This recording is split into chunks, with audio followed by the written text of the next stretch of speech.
Овчарот и самовилите. Пасејќи се ги овците, еден млад овчар во една чистина, помеѓу едни шумари, близу до една бистра река, видел едно утро кај се капеле во реката 3 убави девојки. Очите во нив му останале на овчарот, занемувајќи од нивната убавина. Ах, како не сум поблизу, си велел сам на себе. Дорекана, за да грабнам една од оние убави девојки, да си ја земам за невеста. Се докапале девојките и се облекле и си фатиле напреку, таму се изгубиле од пред очите на овчарот. Утрото рано, уште од ноќ, ги дотерал овците овчарот пак таму и тој се зацкрил во некои шумари за да ги гледа 3 девојки кога ќе се капат. Боснало сонцето и еве ти ги 3 девојки пак дојдоа да се капат. Никако не му фаќаше есапот на овчарот за да ги граба некоја, чунки баја ги беше с крај од нив. И тоа утро овчарот не можел да добие една од тие девојки. Третиот ден пак беше се скрил овчарот во една шумка најблизу до реката, да ги чека девојките. Кога болсна сонцето, етете ги кај сидат усмевнати и весели, како некои јасни звезди, и беше си ги слекле кошулите и влегле во река да се капат. Туку седи овчарот и мисли како да кладе една од девојките в рака. Никако есапот не му фати, отколку да им ги грабне кошулите и да ги остави голи, и од тоа ништо не може да кладе в рака една, ако дојда до него да му ги сакаат кошулите. Пресапувајќи го овчарот тој есап, му го фати умот и едно трчање се стрчал и им ги грабнал кошулите. Кога видеа девојките, на чудо стана и сред река застанаа и фателе да го молат овчарот да им ги даде кошулите. Та големо добро ке му стореле.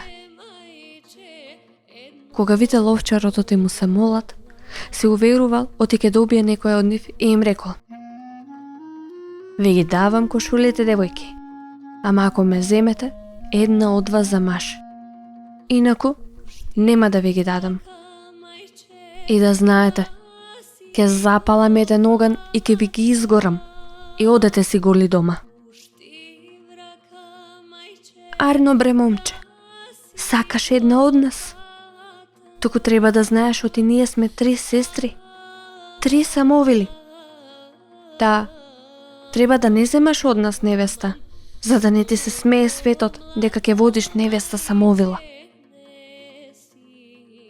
Не самовили оти сте, ами самодиви да сте, и пак една од вас сакам, да така кошулите да ви ги дадам."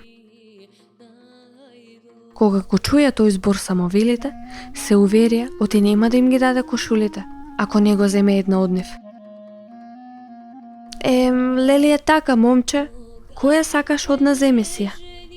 И дај ни ги кошулите, за да си одиме дома, оти многу далеко живееме."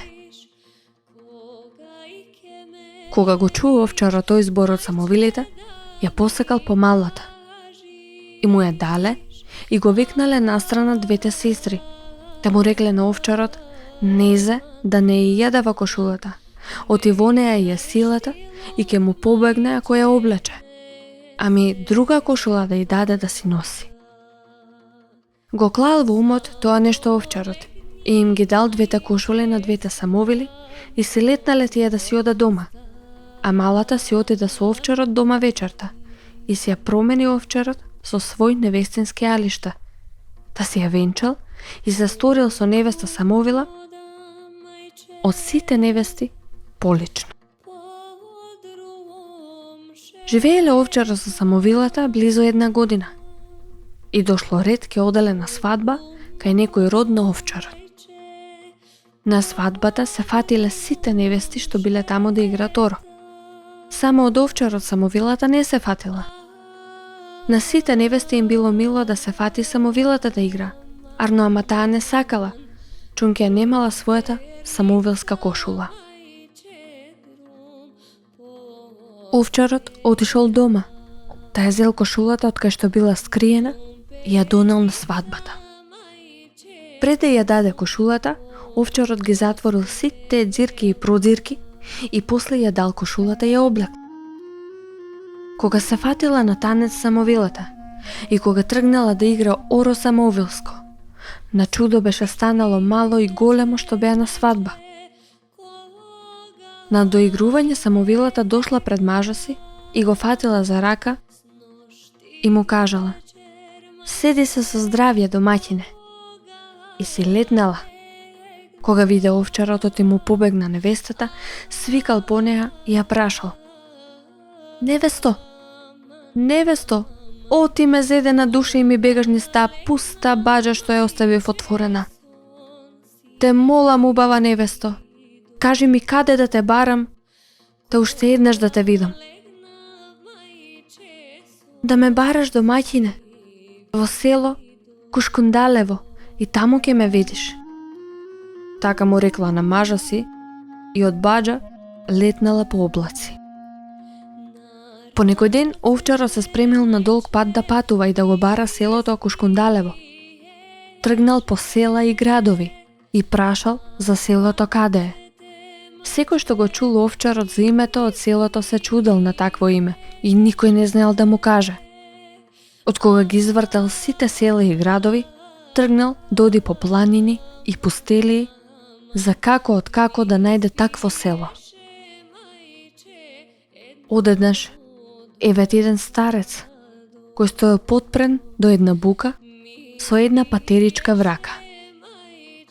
"Кај талкаш, бре, момче?" го прашал стариот овчар. "Во оваа пустелја, кај што петел не пее и кај што човек не стапил."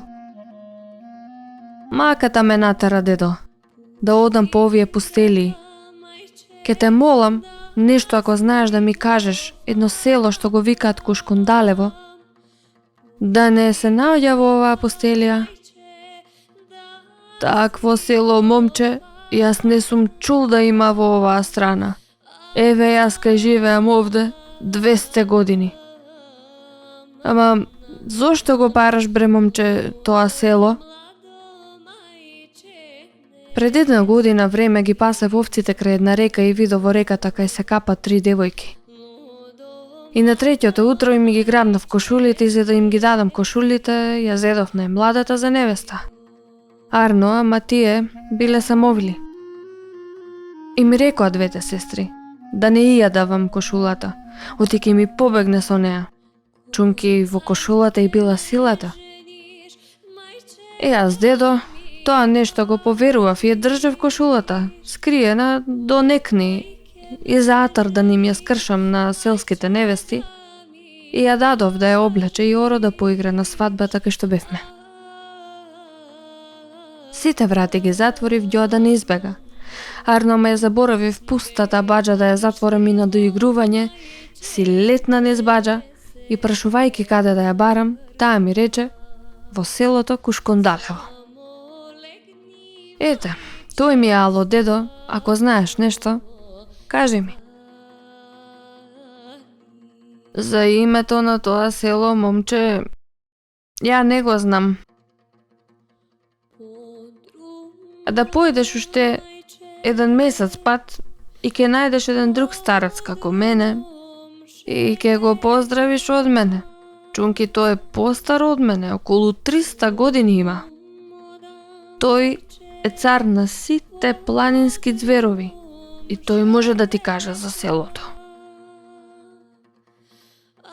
Од кога патувал овчарот уште еден месец, еве ти нашол друг стар кај се седи до некој извор и се поздравил. И му кажал со ред како што беше. Поседи, момче. Ја да ги прашам сите ѕверови, па ќе ти одговорам за селото. Откако старецот ги беше прашал сите ձверови страшни, дојде со одговор дека такво село не знае. Но му рече: појди уште еден месец пат, таму е нашиот најстар брат, ке го видиш. Прашај го него за селото Кушкундалево. И така овчарот тргнал и одел уште еден месец пат. На патот го сретнал и царот на пилците. Го прашал за селото и му ја раскажал својата мака. Тогаш старецот ги собрал сите пилци и ги прашал дали го знаат селото Кушкундалево. На тие зборови една крива страчка идела кај царот и кажала: честити царе, јас се забавив. Едно дека сум крива и друго дека седам многу далеко дури до селото Кушкундалево, кај што живеат самовилите. Кога ми дојде абер од тебе, честити царе, за да идам ваму, јас бев прегната да вршем смил и вршејќи ми удри една клета самовила по нога, та од таа болештина не можев да летам брзо за да дојдем на време.